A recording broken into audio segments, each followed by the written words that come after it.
G'day, Trooper Cody and Steve, and this video is being made in the middle of our Australian winter, but it's one of those days when it's going to be 18 degrees Celsius, which is pretty warm and sunny. Nice winter's day. And the reason I was going to make this video today was because I was going to talk about the Western Front, and I thought it was appropriate to do it because it's midwinter. And so Cody here has now got his full-blown winter woolly coat. And what happens? It turns out to be 18 degrees and sunny. But anyway, Cody's got his full-blown winter coat, so let's talk about the Western Front. Most of our videos about the light horse are about the Middle East and the various things that happened with the light horse in the Middle East.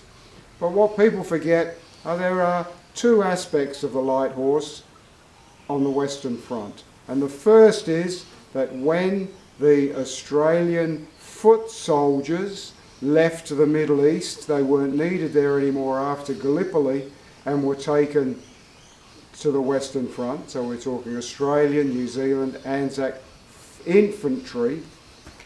They realised that they didn't need all of the light horse, and so some blokes were asked to volunteer to leave the light horse and go into the infantry. So many of them did. They sort of then lose the light horse aspect of their exploits. Many exploits on the Western Front by the Australians and the New Zealand infantry in the trenches. Some dreadful battles, horrible losses. But what we're going to talk about are the actual light horse that went to the Western Front. The 13th Light Horse Regiment and one squadron of the 4th Light Horse Regiment actually went to the Western Front with their horses and rode their horses on the Western Front. Now, if you're a history buff, you'll know that it was German cavalry and British cavalry and Canadian cavalry on the Western Front, and you'll also know that most of the time that was pretty dreadful because you had horses charging machine guns and mud, and the outcomes were normally dreadful. Thank goodness what happened with the 13th Light Horse and the 4th Light Horse, when they went to the Western Front, they kept their horses and they then became reconnaissance, scouts, mounted police. They were used very effectively within the mud and chaos of the Western Front. The roads were destroyed, signs were destroyed, crossroads were destroyed, villages were destroyed. One of their most effective uses was to ride to a point where they could work out, yes, this is the crossroads. And then when the foot soldiers came up, they were a marker to say this is where you should turn. They were also used to lead the infantry, the foot soldiers, to various places in the trench system on their horses. And that was because it was so confusing. The horses could be leading from some foot soldiers and no one was sure. So the horse could sort of gallop off this way, gallop off that. Yep, this is the way we should go. And then the men could walk on.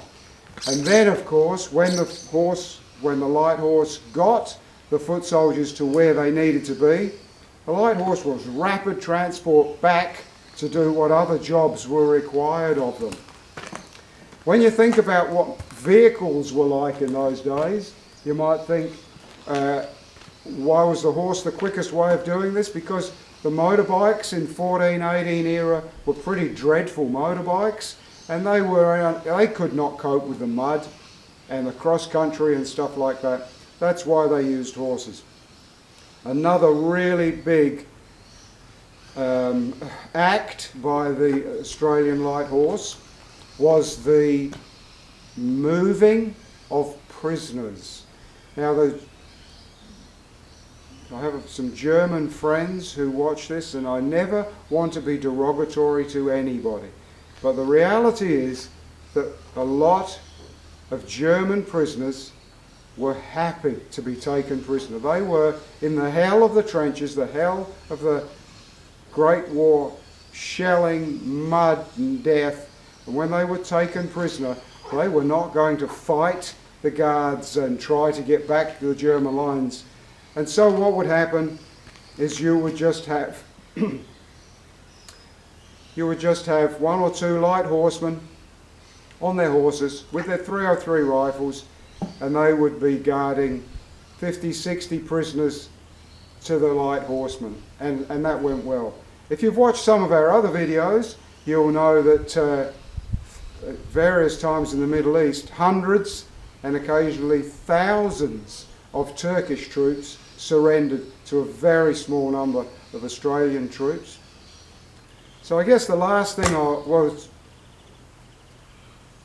so the thing about, if you were to research the light horse on the Western Front, what you would find is that it has so many different names. So if I just refer to my notes here, the 13th Light Horse Regiment and a squadron of the 4th Light Horse Regiment, plus the New Zealand Mounted Rifles, when they arrived on the Western Front, they were pretty much disbanded and amalgamated into the 22nd British Corps. Then they became the 22nd Anzac Mounted Regiment. They became the 13th Light Horse Regiment again. They had a number of different names. At one stage, Sir Alexander Godley, if you look him up, that's very interesting because Godley can be seen in photographs striding around Gallipoli, the beaches at Gallipoli, and he was on the Western Front, and he has good things and bad things said about him. You can perhaps research that for yourself. But there's one thing about this English bloke who was said to be a snob and very aloof, and that is he loved the Australian Light Horse, and he had them appointed, when he was in a position to be able to do this, he had them appointed as his personal troops, as his personal guard on the Western Front.